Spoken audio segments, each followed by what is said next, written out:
Adegan dimulai dengan dikumpulkannya para peserta di tengah-tengah ruangan. Para staf melakukan inspeksi ke masing-masing peserta. Sementara itu, frontman yang menyaksikan di balik layar memerintahkan para staf untuk melanjutkan permainan. Gihun yang merasa khawatir dengan keadaan si kakek, memberikan jaketnya untuk menutupi celana si kakek yang basah karena mengompol tadi malam. Sang kakek berterima kasih. Kemudian, dibalas oleh senyuman dari Gihun.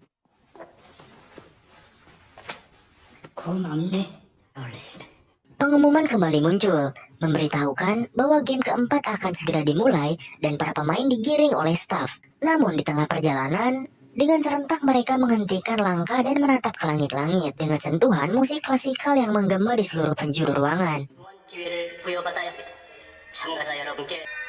Diperlihatkanlah rentetan tubuh manusia yang sudah tak bernyawa, menggantung tepat di atas para peserta. Sekelompok mayat tersebut merupakan para oknum staf penjual organ dan juga si dokter yang kemarin dibunuh karena melanggar aturan. Para peserta membisu, memberi tatapan kosong didampingi dengan rasa tak percaya. Dengan ini, Squid Games episode 6 dimulai. Adegan berlanjut pada Jungwoo yang tengah memotret bukti-bukti yang dia temukan. Namun tiba-tiba, sebuah telepon berdering. Jungwoo menghampiri sumber suara itu, namun beberapa saat kemudian muncul hentakan langkah kaki di tepi ruangan. Seperti yang kita duga, itu adalah frontman. Saat frontman meraih telepon tadi, Jungwoo sudah lebih dulu bersembunyi di balik ruangan lain. Telepon pun diangkat. Frontman mengonfirmasi bahwa ada masalah kecil yang terjadi namun berhasil dibereskan. Dia pun meyakinkan orang di seberang telepon agar tak perlu khawatir, dan mereka akan memastikan tak ada bekas yang tersisa pada saat para VIP tiba. Setelah mengonfirmasi bahwa game akan dilanjutkan, frontman menutup telepon dan pergi meninggalkan ruangan, dan adegan pun berganti.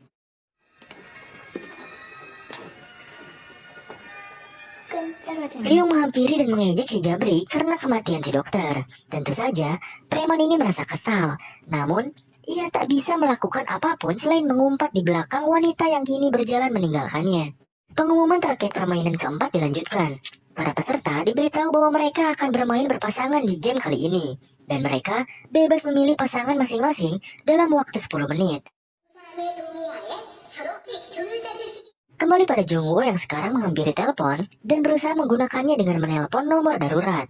Namun sayangnya, telepon tersebut tidak berfungsi. Pemilihan pun dimulai. Ryung dengan sigap langsung menghampiri para pria agar berpasangan dengannya. Pertama, dia menghampiri Gihun. Namun Gihun tak menjawabnya. Dia pun beralih ke Sangwoo sambil menggodanya. Tapi dia pun tak menjawab juga. Ryung yang 2 kali ditolak langsung menatap semua anggota kelompoknya. Dia bersikeras ingin diterima dan berkata bahwa mereka hanya malu untuk bilang ingin bermain dengannya. Omong kosongnya terus berlanjut sampai pada akhirnya dia dipotong oleh Sebyok. Sebyok berkata bahwa tak ada satupun yang mau berpasangan dengan pria dan wanita tua. Sebyok berjalan meninggalkan kelompoknya, dan si gadis bertindik pun menyusulnya. Setelah Sebyok, gadis bertindik, dan Ryung pergi, pemilihan pasangan di kelompok mereka berlanjut. Gihun tadinya ingin berpasangan dengan Sangwoo, namun Sangwoo terlebih dahulu memilih Ali sebagai pasangannya. Ali sempat ragu, namun Gihun berkata kalau dia tidak apa-apa dan bisa mencari pasangan lain. Satu persatu dari mereka telah menemukan pasangan masing-masing. Gihun dihampiri oleh si kakek, namun Gihun memohon maaf dan berniat menolaknya dengan halus.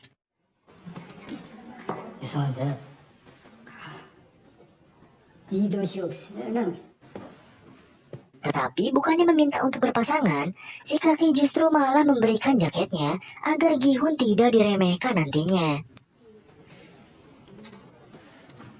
Adegan berpindah pada Sebyok, yang kemudian dihampiri oleh si gadis bertindik dari belakang. Gadis bertindik menawarkan diri untuk menjadi pasangan Sebyok. Walaupun sempat menolak, pada akhirnya mereka setuju untuk berpasangan setelah si gadis bertindik meyakinkannya. Gihun berbicara dengan pria yang mengaku sebagai guru matematika. Si guru menawarkan diri untuk berpasangan dengannya. Gihun sempat ragu, namun si guru MTK bilang kalau dia tidak segera mendapatkan pasangan, maka dia akan otomatis tereliminasi. Dia pun menunjuk ke arah si kakek yang duduk seorang diri, berkata bahwa dialah yang nanti akan tereliminasi karena tak ada satupun yang mau bermain dengannya. Gihun menatap si kakek. Kemudian setelah ragu-ragu, akhirnya Gihun menyodorkan tangannya untuk berjabat tangan.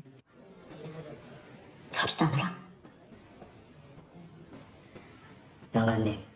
Tapi bukannya pada si guru MTK, namun pada si kakek yang masih sendiri. Dengan ini, waktu pemilihan pasangan pun selesai, menyisakan Ryung yang belum dapat siapapun. Azab tukang gibah mulut ember emang kayak gini, Cok. Gak ada yang mau nemenin kan? Dengan putus asa, dia menghampiri orang-orang yang sudah punya pasangan dan memaksa mereka untuk mengganti pasangannya. Apakah berhasil? Tentu saja tidak, dasar dobleh. Bahkan tanpa tahu malu, dia juga berusaha membujuk pasangan si Jabrik dan menghasutnya dengan mengungkapkan persengkongkolan si Jabrik dan dokter. Tapi tentu saja dia tidak percaya. Ryung berakhir menjadi satu-satunya orang yang tersisa. Dengan perlawanan yang sia-sia, dia pun langsung dibawa oleh para staf keluar dari ruangan tersebut.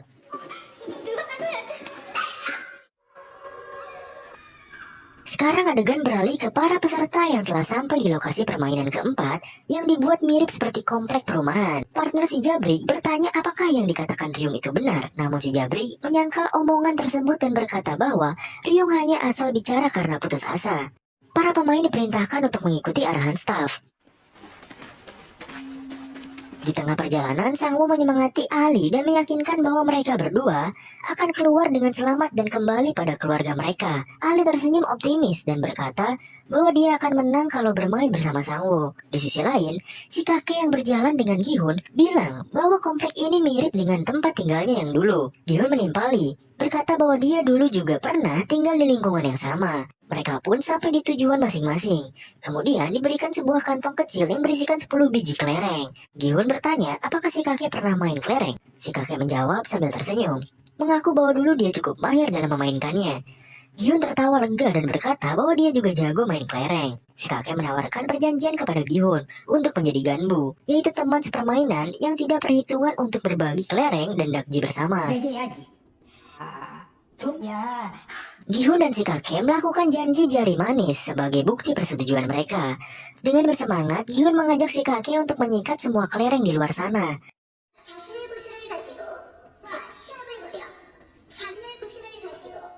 Pengumuman pun berlanjut. Dikatakan bahwa di game kali ini, mereka harus bersaing dengan pasangan masing-masing menggunakan 10 kelereng yang mereka miliki. Senyum yang terpasang di wajah Gi-hun memudar. Dihantam kenyataan bahwa orang yang barusan menjalin janji dengannya malah menjadi lawan di permainan kali ini. Para pemain lain saling menatap pasangannya dengan lesu, tidak siap menerima kenyataan bahwa mereka harus membunuh pasangannya yang mereka percayai.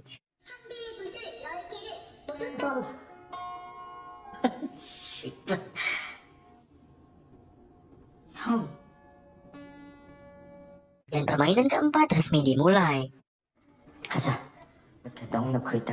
Ali masih terlihat ragu dan enggan memulai permainannya.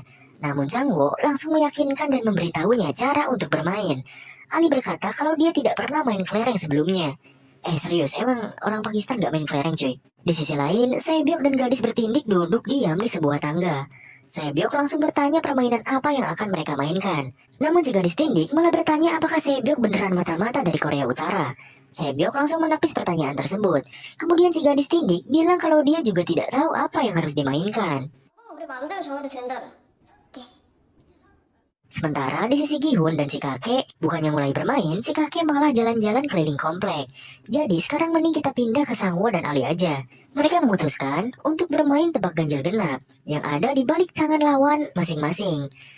Pas ditanya, ternyata Ali juga malah tidak tahu apa itu ganjil genap. Tapi setelah diajari akhirnya dia ngerti juga cuy. Game pun dimulai. Ali mendapat giliran pertama dan memilih ganjil sebagai tebakannya. Namun pada saat kamera bergerak, adegan ternyata berganti pada si Jabrik dan juga bawahannya. Ternyata mereka memainkan game yang sama. Dan kali ini bawahan si Jabrik memimpin pertandingan. Sifat aslinya muncul. Bawahan tersebut jadi angkuh dan mengejek Om Jabrik karena belum menang sekalipun. Kembali pada Saebyok dan gadis bertindik. Si gadis bertindik bilang agar mereka menyelesaikan permainan dalam satu putaran. Si gadis tindik berkata agar Saebyok tidak usah terburu-buru dan ngobrol dulu. Saling berbagi cerita tentang hal yang tak mau mereka katakan pada orang lain. Dan kemudian mereka bisa bermain di menit-menit akhir. Sangwoo dan Ali masih bermain. Namun kali ini, Sangwoo merasa frustasi karena terus-terusan kalah dan kelerengnya sisa sedikit. Ali memohon pada staf untuk mengganti lawan.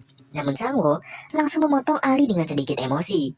Kembali pada Gihun, dia mengadu pada staf, berkata bahwa si kakek sudah terkena demensia dan tidak waras karena malah terus jalan-jalan dan mengabaikannya. Staf tersebut tidak menjawab. Pada akhirnya Gihun mulai emosi dan mendorong si kakek ke tembok.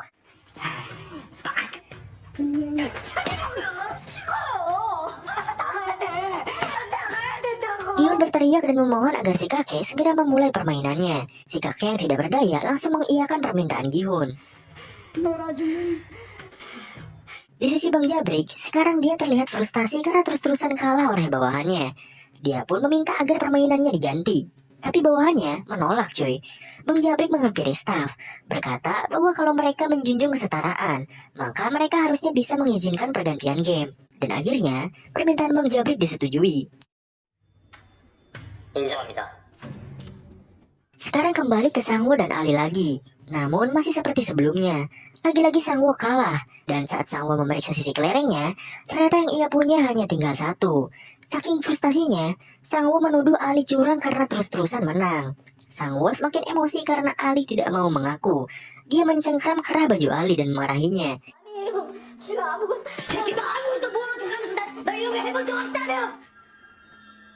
Namun saat Sangwoo masih berteriak, kepalanya ditodong pistol oleh staf. Adegan berpindah ke Saebyok dan gadis bertindik yang sedang deep talk. Gadis bertindik bertanya tentang alasan kenapa Saebyok pindah dari Korea Utara. Saebyok menjawab, dia kira hidupnya bisa lebih baik. Namun saat ditanya, apakah hidupnya sekarang sudah lebih baik, Saebyok membisu. Gadis tindik menanyakan tentang keluarganya. Dan Saebyok bilang bahwa hanya ada adiknya yang sekarang di panti asuhan. Ayahnya tertembak dan hanyut saat akan menyeberangi sungai. Sementara ibunya ditangkap oleh petugas Tiongkok kemudian dipulangkan. Adegan beralih, sekarang Gihun bermain tebak lereng dengan si kakek. Namun tampaknya nasib Gihun juga tidak baik karena terus-terusan kalah dari si kakek. Sementara itu, Bang Jabrik memulai permainan baru dengan bawahannya. Sekarang mereka main lempar kelereng. Apabila seorang berhasil memasukkan kelereng ke lubang, maka dia mendapatkan semua kelereng di tanah. Kembali lagi ke deep talk gadis-gadis kita. Si gadis tindik kini bertanya soal apa yang akan Saebyok lakukan kalau memenangkan uang dari game ini. Saebyok menjawab kalau dia hanya ingin membeli rumah dan membawa ibunya dari Korea Utara. Gadis tindik bilang kalau Saebyok bisa dapat lebih dari itu. Saebyok pun menjawab kalau dia ingin mengunjungi Pulau Jeju yang eksotis. Gadis bertindik menertawakan Saebyok karena impiannya yang kecil. Dia pun menawarkan untuk mengajar Saebyok cara untuk menghabiskan uang di Korea Selatan. Namun setelah beberapa saat, gadis tindik sadar bahwa mereka tak bisa keluar bersama. Kini kamera beralih pada Sangwoo yang berlutut di hadapan Ali sambil menangis. Dia meminta maaf dan berkata bahwa dia tidak bisa mati di sini karena keluarganya akan ikut mati juga.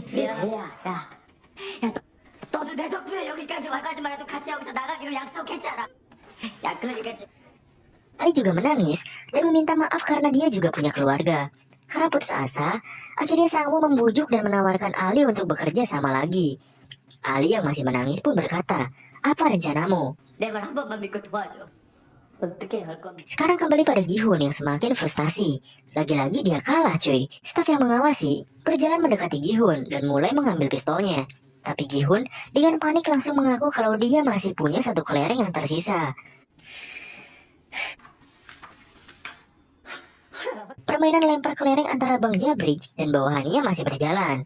Namun kali ini, akhirnya Bang Jabrik berhasil menang dan mengambil kelereng yang ada di tanah.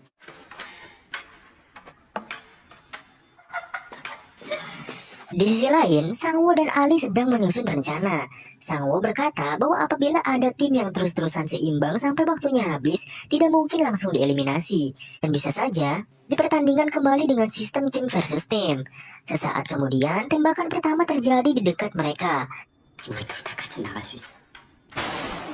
Sangwoo pun bertanya, apakah Ali mau melihatnya seperti itu juga?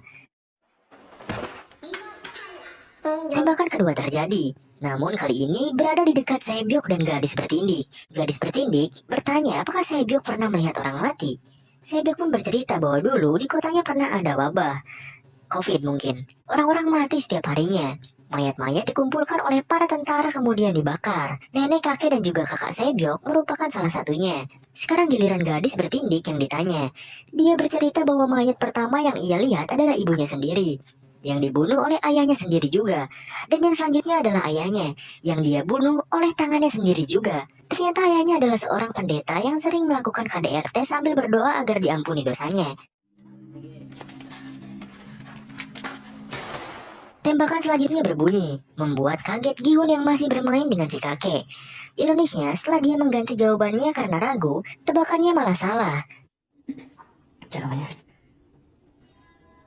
Gihun langsung terdiam karena semua kelerengnya sudah habis. Tapi tiba-tiba, si kakek bertanya kembali apa tebakan Gihun tadi. Rupanya si kakek masih linglung dan lupa. Melihat kesempatan ini, Gihun dengan ragu-ragu mengubah jawabannya. Si kakek pun menerima hasil tersebut. 방금 내가 잤네.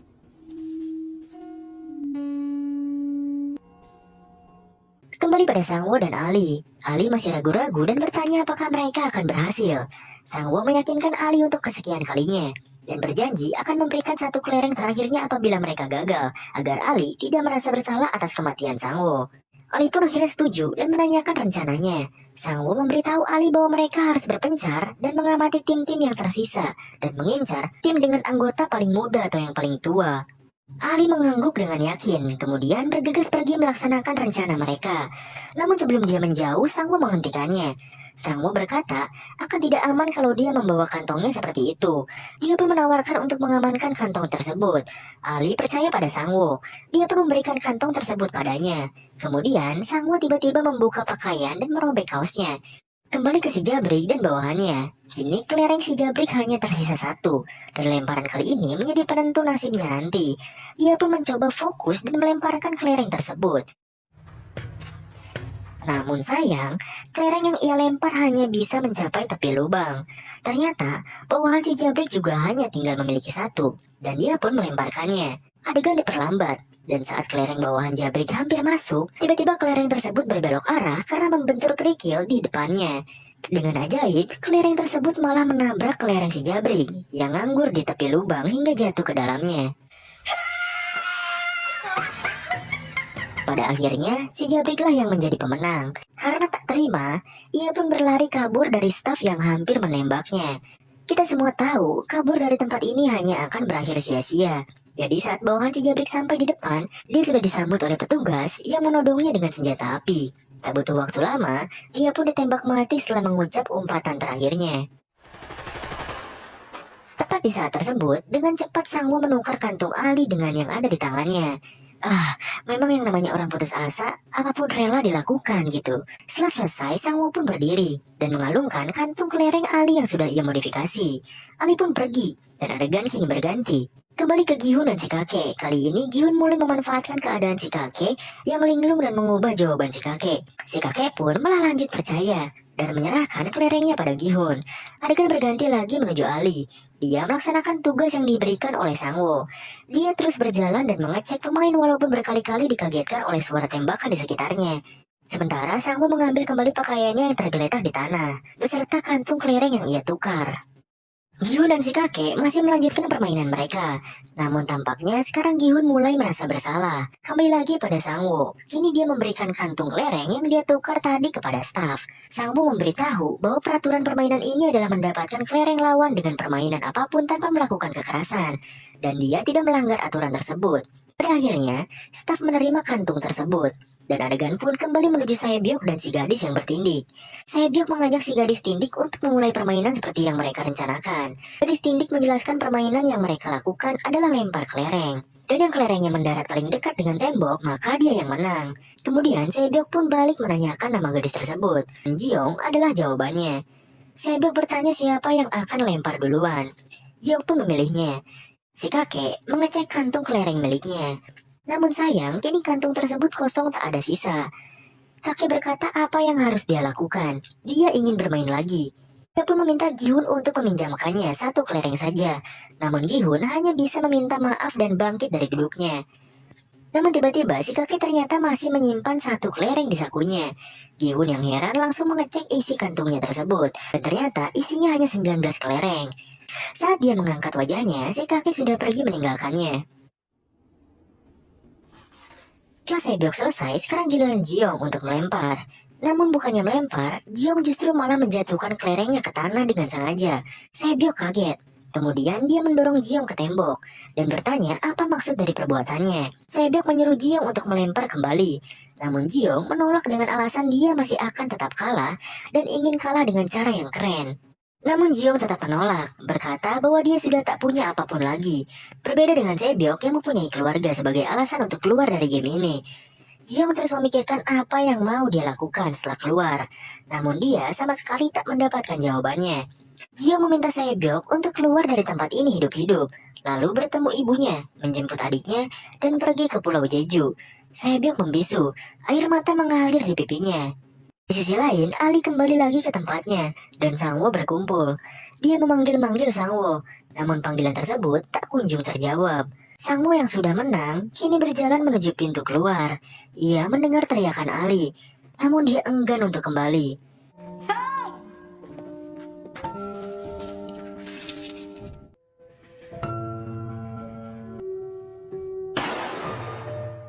Ini adegan beralih pada Saebyok yang berjalan meninggalkan Jiong. Sebelum dia pergi, Jiong memanggil namanya sekali lagi.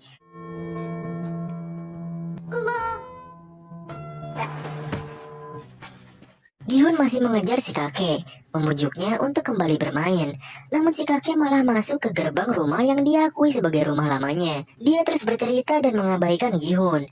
Hingga pada akhirnya Gihun pun kehabisan kesabaran, mencengkram pundak si kakek dan berteriak lagi, menyuruhnya untuk segera sadar dan mendengarkannya. Namun setelah itu, si kakek masih larut dalam ceritanya. Gihun tak punya pilihan lain selain menangis dan memohon. Akhirnya si kakek pun menjawab dan menawarkan untuk bermain sekali lagi dan mempertaruhkan semuanya. Gihun protes dan berkata itu tidak masuk akal. Namun jawaban si kakek membuatnya kaget. Ternyata si kakek sadar kalau Gihun telah membodohi dan mengambil semua kelerengnya. Si kakek meraih tangan Gihun, kemudian memberikan satu kelereng terakhirnya.